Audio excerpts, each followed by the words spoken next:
Sir CM Chandrababu Naidu ఒక mass warning ఇచ్చారనుకోవచ్చా? అంటే ఎందుకు అంటే అమరావతి మునిగిపోయింది. ఇక రాజధాని లేదు అని ఒక ఫేక్ ప్రచారం చేస్తున్నారు. వాళ్ళని అమరావతిలో బురదలో కప్పేస్తాము అని చెప్పేసి ఒక మాస్ వార్నింగ్ ఇచ్చారు. దీని గురించి మీరేమంటారు సార్? యాక్చువల్‌గా ఫస్ట్ చీఫ్ మినిస్టర్‌గా అటువంటి మాటలు మాట్లాడకూడదు. మనకి ఎలా తెలుస్తుంది ప్రజలకి? మీడియా కదా! హ్మ్. ఏ మీడియా ఫేక్ అని ఎలా తెలుస్తుంది? నువ్వు పాతేస్తుందో చూడడానికి వస్తాం. ఎవరెవరు ఫేక్. హ్మ్. పాతేస్తాను అటువంటి వైలెంట్ మాటలు మాట్లాడడం ఫస్ట్ ఆయన తప్పు. You are not suppose to talk ఇటువంటి wretched things. Not you cannot. How can you say that? National టీవీలో చూపించాడు అమరావతి ఇలా జరిగిందని. ఇప్పుడు వాళ్ళు నొక్కేస్తా వెళ్ళి వాళ్ళని నేను నమ్మకూడదా? ఏది నమ్మాలి మరి మేము? అక్కడికి వెళ్ళి చూడడానికి అంత స్తోమత లేదు. హెలికాప్టర్ వెళ్ళడానికి, హెలికాప్టర్ బుక్ చేసుకుని వెళ్ళడానికి స్టార్స్కి వెళ్ళగలరు, మేము వెళ్ళలేము కదా. వెళ్ళి ఏం చేయగలం? వాళ్ళకి ఉపయోగపడమనే సైన్యాన్ని పెట్టుకు వెళ్ళండి అని నేను ఇప్పటి వరకు 2-3 క్వశ్చన్కి చెప్పాను. ఇప్పుడు అది ఫేక్ కాదు అనేది ఫేక్ కాదని చెప్పండి అని you release your photographs, you release your videos. ఇది చంద్రబాబు నాయుడు గారు రిలీజ్ చేస్తాను. లేకపోతే ఆయన ఛానల్స్ కొన్ని ఉన్నాయి, ఎవరో మన లోకేష్ ఛానల్స్ ఉన్నాయి, అందులో చెప్పండి పోనీ ఇదంతా ఫేక్, ఇదంతా చాలా డ్రైగా ఉంది, వీళ్ళు చెప్పేది అంది అబద్ధం, ఇక్కడ హ్యాపీగా కార్లు కూడా నడుచుకెళ్ళిపోవచ్చు చెప్పండి. ఇంకా అప్పుడు ప్రాబ్లమే లేదు. అమరావతికి మొలగలేదని ఉంటే మొలగకపోతే ప్రాబ్లం ఏంటి? ఇప్పుడు సినిమా యాక్టర్లు డబ్బులు ఇస్తున్నారు, వాళ్ళు డబ్బులు ఇస్తున్నారు, ఎందుకు ఇస్తున్నారు, ఎందుకు తీసుకున్నారు మీరు? అక్కడ ప్రాబ్లం వచ్చిందనే కదా. మునిగిపోయిన దానికో లేకపోతే అక్కడ ప్రజలు పడుతున్న వాట్ ఎవర్ ఇట్ ఇస్ ట్రబుల్స్కో దాన్ని రెస్క్యూ చేయడమే కదా మీరు అందరూ డబ్బులు ఇస్తున్నారు. మరి అది జరగలేదంటే ఇంక డబ్బులు ఇవ్వడం ఎందుకు? You're contradicting. Chandrababu Naidu chief minister, honourable chief minister, you're contradicting your own position. ఇప్పుడు ఏం అవసరం లేకపోతే ఓ పక్కన ఫిలిం స్టార్స్ అందరూ ఇస్తారు డబ్బులు, ఇంకో పక్కన దీన్ని రాంగు ప్రచారం చేస్తారంటే రాంగు ప్రచారం ఏంటి? మొలగలేదా? అక్కడంతా బాగుందా, సుభిక్షంగా ఉందా, ప్రజలు కష్టపడలేదా? కొన్ని అది చెప్తే మేము అర్థం చేసుకుంటాం. పని అది చెప్తే జనాలు, ఇప్పుడు నేషనల్ మీడియా చెప్పింది, నేషనల్ మీడియా చెప్తుంది, నేషనల్ చాలా పెద్ద పెద్ద యూట్యూబ్ ఛానల్ చెప్తున్నారు. ఆర్డినరీ కదా, ఒక్కొక్కరికి గంటకి ఒక 3 lakhs 4 lakhs వ్యూస్ కూడా చూపిస్తున్నారు. తర్వాత వాళ్ళ ఆఫీసర్లు చేసిన పొరపాటు కూడా చెప్తున్నారు. ఏది నమ్మాలి? Only you we should believe, only you according to you ఏది జరగలేదు అనమాట. అమరావతి వరలేదు, ఏది మొలగలేదు, ఆఫీసులు తప్పు చేయలేదు, ఎవరో చేయలేదు కాబట్టి అప్పుడు ఎందుకు డబ్బులు? Why are they showing. అదే మీడియా చంద్రబాబు నాయుడు గారు కష్టపడి ఎక్కడెక్కడికి వెళ్తున్నట్టు భోజనం చేయకుండా ఉండిపోతే ఇది చంద్రబాబు నాయుడు అంటే. భోజనం చేయకుండా నైట్ అంతా ఉండిపోయి అమ్మాయి ఎవరో వండుకుని వచ్చింది, అది కూడా నమ్మకుండా ఏం చేస్తాం? ఆ ఫోటోలు వేస్తున్నారు. ఈ వయసులో 75 సంవత్సరాల వయసులో ఈయన ఎలా చేస్తున్నారు అన్నప్పుడు అప్రిషియేట్ చేయకుండా ఎవరుంటాడు? ఏ ఎదవుంటాడు? అది కూడా ఆ మీడియా చెప్పిందే. ఏ మీడియా అయితే మునిగిపోయిందని చెప్తున్నారో అదే మీడియా నేను చూశాను.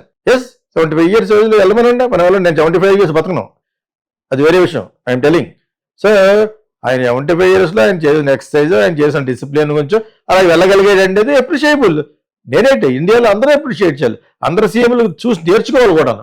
కానీ మీరు మిగతా ఏంటి అబద్ధం, ఇది ఒకటే నిజం అంటే ఎట్లా? విశేషం మీకు అర్థమవుతుందా? అదేదో అంటుందా రేష్మిక, అర్థమవుతుందా? ఆ టైంలో అర్థమవుతుంది. ఆ విధంగా నాకు అర్థమైంది ఏంటంటే ఆయనకి ఫేవరబుల్ ఉన్నాయా మనం ఓకే అనాలి, ఆయనకి ఫేవరబుల్గా లేని ఓకే కాదు, రెండు ఉంటాయి డెమోక్రాటిక్ కంట్రీలో. You have both. కొంతమంది క్రూయల్ ఇంటెన్షన్స్ తోటి పెడతారు, ఈయన మొత్తం చేస్తారని. అలా నేను చెప్తాను, క్రూయల్ ఇంటెన్షన్ చెప్పండి, ఇండియాలో చెప్పొద్దు ఇంకెక్కడ చెప్తారు? Are you in China is doing good for the republic, here we're not doing it. అంతేగాని నాకు ఆ ఉక్రోషంతో నాకు ఎగ్నెస్ట్గా చెప్పిన వాళ్ళు ఇక్కడ పాతేస్తానంటాం అనేది ఫస్ట్ తప్పు. It's not correct. You have to take back that. ఒకటి.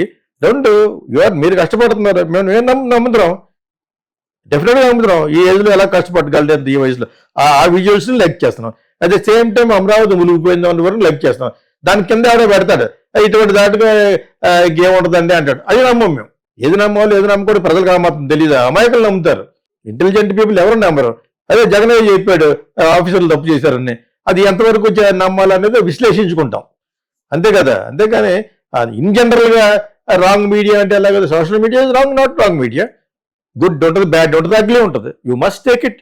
It will be on you, it will be on me, it will be on ఒక swamiji, it will be on Yogi, it will be on Modi. Modi మీద చూడండి ఏదో guarantee అన్నాయట, ఏకేస్తున్నారు పట్టుకుని, మరి ఆయన ఎక్కడ పోతేయాలి? అలాగేలా కాదు, మళ్ళీ open up all reels of Facebook and Insta. ఆ గ్రూపులు చెప్పాను ఇందాక దాంట్లో నిర్మలా సీతారామన్, అమిత్ షా, ఈయన కూర్చొని మొక్కలో ఎత్తు నుంచి కొండదన్నమాట. ఆ ఎదురు కాన్ఫరెన్స్ లో ఉండే ఆ టీవీలో ఇష్టం వచ్చి వేస్తున్నారు గ్రాఫిక్స్. ఏమా మరి నువ్వు మీ అమ్మాయి పెళ్లి చేయాలి ఎలాగంటే ఎందుకంటే మోడీ ఉన్నాడు కదా అంటారనమాట ఎటకారం. అలా ఒకటి కాదు రెండు రాంగ్ చెప్పి వాళ్ళందరినీ మోడీ తీసుకెళ్లి బాధ్యతాడా ఢిల్లీలోను, ప్లేస్ కూడా ఉండదు. That not correct. అలాగే you should not get reacted. ఉంటే మరి మీరు ఏ విధంగా ఏకేశారు జగన్నే అప్పుడు అది చూసాం, అతను మీ గురించి మాట్లాడి చూసాం, అతను చెత్త పరిపాలన చూసాం. అన్ని చూడాలి ప్రజలన్న వాళ్ళు, అన్ని చూడడం కోసమే కదా social media. What ever is happening in social structure today now అది ఎక్స్పోజ్ చేయడం social media.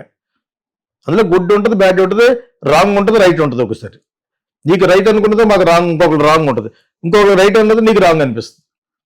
This the we should take it. It's a very largest country with democracy. ఇంతకంటే ఎక్కువ ఉంటుంది అక్కడ. ట్రంప్ని ఏకేస్తారు అక్కడ. ఒక Indian, origin Indian from Tamil Nadu, Kamala Harris వాళ్ళ తరపున ఎంత డబ్బు ఉన్నవాడు Kamala Harris? Nothing, drop in the ocean డబ్బు ప్రకారంగా. అందులో the way she lived in that state very notorious place అది. కమలా హ్యారిస్ చిన్నప్పటి నుంచి, అందుకనే అంత టఫ్ అయిపోయింది. అర్థమైనప్పుడు అది కూడా ఈ సందర్భంలో ఎందుకు చెప్పానంటే ఆ టఫ్నెస్ తట్టుకోగలుగుతుందాను. లేదా ట్రంప్ ముందు మానిటరీగా what is she, but she has got very good name. ట్రంప్ని ఓడించడానికి సిద్ధపడ్డ లీడర్ లేడు అక్కడ, including the present prime minister Biden. She has taken over. ఆమె యొక్క చాకచక్యం అది. చాలా టఫ్ ప్లేస్ లో బతికింది తను చిన్నప్పటి నుంచి. ఆ స్టేట్ చాలా నటోరియస్ ప్లేస్ అది. సో అలాగ ఉండాలి. కానీ ఎవరన్నా సోషల్ మీడియాలో అంటారు అనుకుంటే ఉంటారు, అందరూ నీకు ఫరగా ఎత్తుకుంటారు.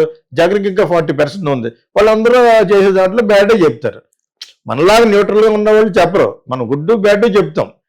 చీఫ్ మినిస్టర్ డబ్బులు ఇచ్చే ముందు మీరందరూ వెళ్ళి హెల్ప్ చేయండి అని నేను అన్నాను ఇందాక. That is my idea. What is there? You take a separate army, private army, help, వెంటనే వాళ్ళకి హెల్ప్ జరగాలని నా ఉద్దేశం. అండ్ ఆల్సో చీఫ్ మినిస్టర్గా ఆయన ఆ ఏజ్ ఏముంది మరి, ఆ ఏజో నిలబడ్డా అయిన తర్వాత యూఆర్ డూయింగ్ ఇట్. నేనైతే చేయలేను, చాలా మంది చేయలేరు. చాలా మంది ఆ టైం వరకు బతకరు. శ్రవణ్ బాబు లాంటి డిసిప్లిన్ మ్యానే 73 చచ్చిపోయాడు. You understand? 75లో వెళ్ళి గెలిచి అక్కడికి వెళ్ళి ఆ డీల్లో ములిగి ఎవరు వెళ్ళలేరు. బట్ చంద్రబాబు నాయుడుకి పాసిబిలిటీ అయింది.